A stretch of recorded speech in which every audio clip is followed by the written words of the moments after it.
Hello बच्चों, आज करेंगे अपन कक्षा 10 एनसीईआरटी 4.2 प्रश्नमाला का अगला क्वेश्चन। आज का क्वेश्चन रहेगा दो क्रमागत धनात्मक पूर्णांक जिनके वर्गों का योग कितना हो 365 हो। तो चलिए इस क्वेश्चन को सरल करते हैं। तो अपन कैसे सरल करेंगे, देखिए। सबसे पहले इसका हल में आपको दो पूर्णांक लेने हैं। एक छोटा पूर्णांक है और एक बड़ा पूर्णांक है। दोनों किस प्रकार के हैं? धनात्मक हैं। तो सबसे पहले क्या लिखोगे? माना कि प्रथम धनात्मक पूर्णांक कह सकते हो या छोटा धनात्मक पूर्णांक कह सकते हो। क्या कहेंगे? छोटा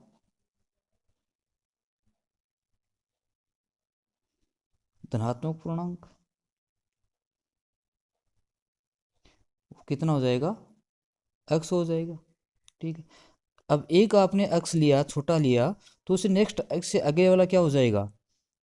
क्या कहोगे? अतः बड़ा धनात्मक पूर्णांक, बड़ा धनात्मक पूर्णांक इसके जस्ट आगे वाला होगा तो किसके बराबर हो जाएगा? x+1 के बराबर। अब प्रश्न आपको क्या कह रहा है, देखिए क्या लिखोगे। अब प्रश्नानुसार प्रश्न क्या कह रहा है? प्रश्न आपको कह रहा है कि इनके वर्गों का योग 365 है। तो क्या लिखोगे? पहला जो पूर्णांक है उसका वर्ग प्लस में दूसरा पूर्णांक है उसका वर्ग, दोनों के वर्गों का योग करना। तो क्या करोगे कि ये x² प्लस x+1 का होल स्क्वायर बराबर कितना बता रहा है आपको? 365 बता रहा है। अब इसी को अपन को सरल करेंगे। तो ये देखो, ये क्या आ गया आपका? x का तो x² आ गया प्लस, अब ये जो प्रश्न है यहाँ पर x+1 का होल स्क्वायर है, तो आपका ये क्या बन गया? ये a+b की जो होल स्क्वायर है उसकी सर्वसमीका है, उसके आधार पर इसको सरल करेंगे। तो ये क्या आ गया? x² प्लस का 2x+1 बराबर कितना? 365। या देखो, ये आपका x² और x² कितना हो गया? ये आपके दोनों ऐड होकर के 2x² प्लस का 2x+1 है, तो इसको मैं उधर लेके जाऊंगा तो ये कितना आ जाएगा? 364। अब देखो, अब ये जो प्रत्येक आपका जो पद है उस पर 2 से डिवाइड हो रहा है, तो ये क्या आ जाएगा? इसका सरल रूप क्या आ जाएगा? ये x² प्लस का x बराबर कितना? 182 आ गया। अब इसी को आपको आगे लेकर सरल करना है। ये x² प्लस का x, अब क्या करूंगा? उस पद को इधर लेके आ जाऊंगा तो माइनस का कितना आ जाएगा? 182 बराबर क्या आ गया? 0। अब देखो, आपका 182 है, इस 182 के आपको गुणनखंड करने हैं। यानी आपका यहाँ पर आप देखोगे तो a है, उसके बराबर गुणांक कितना आ गया? 1 आ गया। b है तो b के बराबर आपका उसका गुणांक कितना है? 1। और c बराबर कितना है? माइनस का 182 है। तो इसके गुणनखंड दो क्या हो जाएंगे? एक तो आपका 14 हो जाएगा और एक कितना हो जाएगा? इसका 13 हो जाएगा। अब कौन प्लस का होगा, कौन माइनस का होगा? अब देखो, b का गुणांक प्लस का 1 है, तो 14 है वो तो आपका प्लस का हो जाएगा और 13 किसका हो जाएगा? माइनस का। तो इसके गुणनखंड क्या हो गए? देखो, ये x² plus 14x minus 13x minus 182 बराबर कितना? 0। अब देखो, एक पेयर आपका ये बन गया और एक पेयर ये बन गया। तो इसमें से आप क्या करोगे? जो संख्या कॉमन आ रही है उसको बाहर ले लो। तो यहाँ पर मैंने x कॉमन लिया, तो ये क्या बच गया, x प्लस का 14, यहाँ पर माइनस का कितना कॉमन आ गया, 13 कॉमन आ गया, तो ये x प्लस का 14 बराबर कितना, 0। तो इसके दो गुणनखंड क्या बन गए आपके, एक तो x माइनस का 13 और दूसरा बन गया x प्लस का 14 बराबर कितना, 0।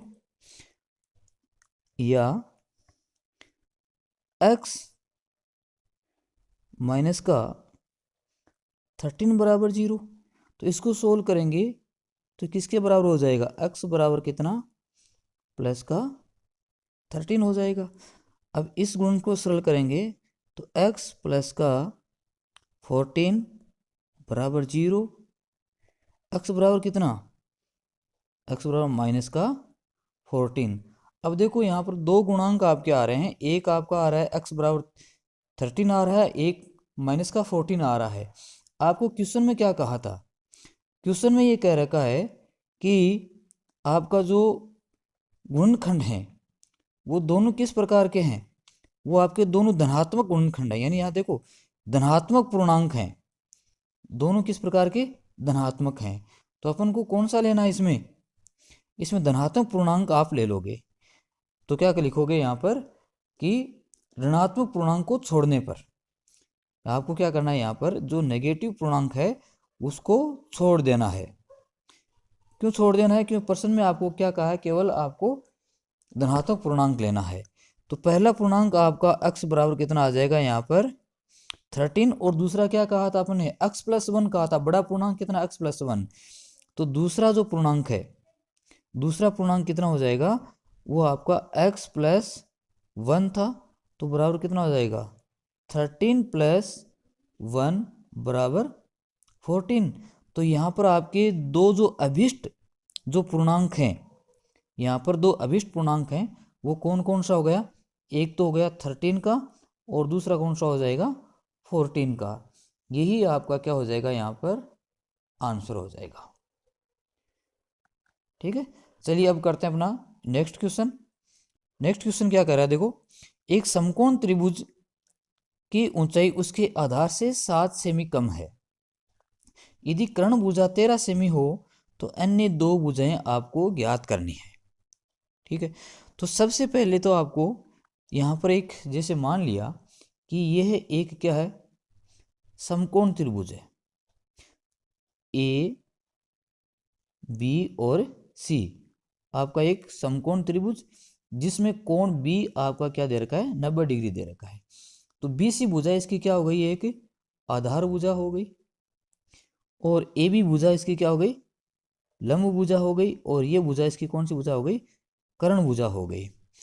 अब यहाँ पर एक जो आधार है इसको मैं मान लेता हूं कि कितना है, वो x है।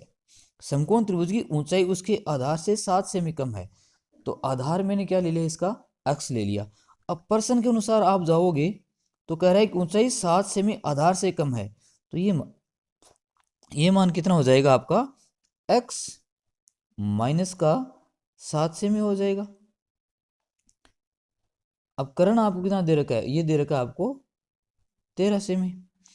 तो इसको हल किस प्रकार से करेंगे, देखो हल में क्या लिखना है, माना कि क्या लिखोगे, माना कि समकोण समकोण त्रिभुज का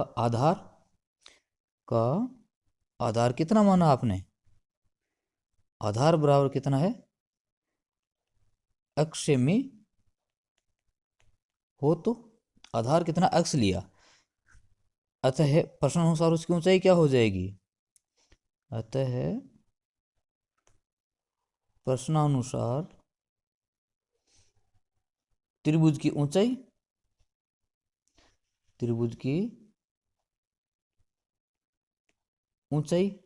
ऊंचाई क्या कह रहा है कि आधार से 7 सेमी कम है, तो ये कितनी हो गई, x माइनस का 7 सेमी। अब आपको पता है कि समकोण त्रिभुज में क्या होता है, क्योंकि आपका जो समकोण त्रिभुज है उस समकोण त्रिभुज में पाइथागोरस प्रमेय आपको क्या कहती है, समकोण त्रिभुज में यानी पाइथागोरस प्रमेय आपको क्या कह रही है, देखो कि लंब का स्क्वायर, पाइथागोरस प्रमेय क्या कहती है, लंब का स्क्वायर प्लस आधार का स्क्वायर, आधार का स्क्वायर बराबर किसके, आपका कर्ण का स्क्वायर। ये तो आपको कह रही है पाइथागोरस प्रमेय कि लंब का स्क्वायर प्लस आधार का स्क्वायर बराबर कर्ण का स्क्वायर। अब आपने यहाँ पर लंब कितना लिया इसका वो मान रख दो, ये आपका कितना आ गया x माइनस का 7 का होल स्क्वायर प्लस आधार आपने क्या ले रखा है x, तो x का स्क्वायर बराबर, प्रश्न देखो कर्ण कितना दे रखा है 13 सेमी दे रखा है, तो यहाँ क्या लिख देंगे, ये आपका 13 का स्क्वायर। अब इसी को आगे सरल कर लेते हैं, तो ये आपका किसके आधार पर हो जाएगा, a माइनस बी के होल स्क्वायर की सर्व समीका है उसके आधार पर ये 16 हो जाएगा। चलो इसको अगले पेज पर ले लेते हैं।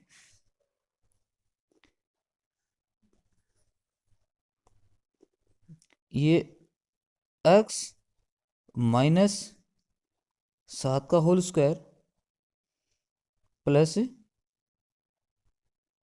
एक्स स्क्वायर बराबर 13 का होल स्क्वायर। तो इसका सरल देखो क्या आ जाएगा, आपने सरल समीकरण याद कर रखी होगी कि a माइनस बी का होल स्क्वायर, तो इसका सरल क्या आएगा x square minus 14x plus 49 plus x square बराबर कितना 13 का वर्ग कितना हो जाएगा 169। अब ये आपका x और x कितना, एक्स स्क्वायर और एक्स स्क्वायर कितना हो गया, ये आपका 2x स्क्वायर माइनस का 14x। अब इस पद को मैं इधर लेके आ जाऊं तो कितना आ जाएगा, माइनस में आ जाएगा, तो माइनस का कितना आएगा, ये माइनस का आ गया आपका, इसमें से ये इसको कम कर दो तो कितना है 120 बराबर कितना आ गया 0।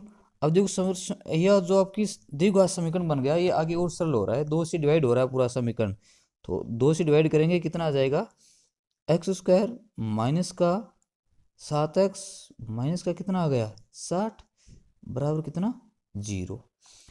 अब आपको इस यानी यहाँ पर आप देखोगे तो a बराबर तो आपको क्या मिला 1 मिला है, b बराबर मिला है माइनस का 7 और c बराबर है माइनस का 60। तो अब 7 के 2 टुकड़े करने हैं कि जोड़ करने पर तो माइनस का 7 आ जाए, गुणा करने पर माइनस का कितना आ जाए 60 आ जाए।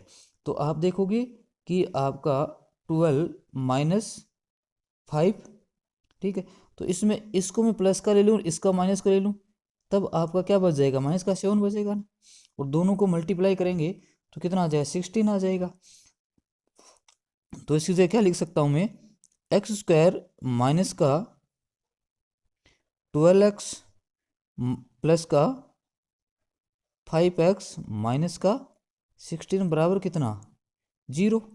अब इन दोनों में से आपका एक एक जो कॉमन आ रहा है उसको बाहर ले लो, तो ये आपका x बाहर आ गया, क्या बच गया x माइनस का 12 प्लस का 5 कॉमन आ गया, और यहाँ पर ये आ गया आपका वही x माइनस का 12 बराबर 0।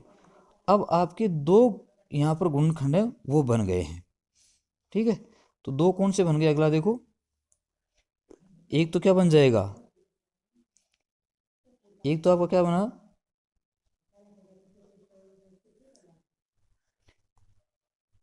x प्लस का 5 बन जाएगा और एक x माइनस का 12 बन जाएगा।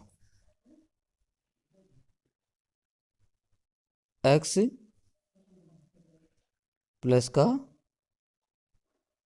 5 और दूसरा क्या बना आपका x माइनस का 12 बराबर कितना 0। देखिए कि x प्लस का 5 बराबर 0। तो x बराबर कितना आ गया, x बराबर माइनस का 5। और दूसरा क्या है, x माइनस का 12 बराबर 0। तो इसमें x बराबर कितना आ गया, प्लस का 12 आ गए। अब ऋणात्मक भुजा आपकी होगी नहीं, तो इस मान को क्या करेंगे, यहीं पर छोड़ देंगे। तो x बराबर कितना ले लोगे आप, 7 से में ले लोगे। ठीक है, तो x का मान कितना आ जाएगा आपका, x का मान कितना आ गया, 12। तो आपने क्वेश्चन जो आपने किया है, इस क्वेश्चन में देखो x बराबर किसको माना है, आधार को माना है। x बराबर किसको लिया है, आधार को लिया है। ठीक है, तो आपका आधार कितना हो गया, आधार बराबर आपका कितना है, 12 सेमी। अब इसकी ऊंचाई क्या कह रहा है कि उसके आधार से 7 सेमी कम है। तो ऊंचाई बराबर कितनी आ गई कि 12 माइनस का 7 बराबर कितना, 5 सेमी। तो अभिष्ट दो त्रिभुज आपका प्राप्त हुआ है।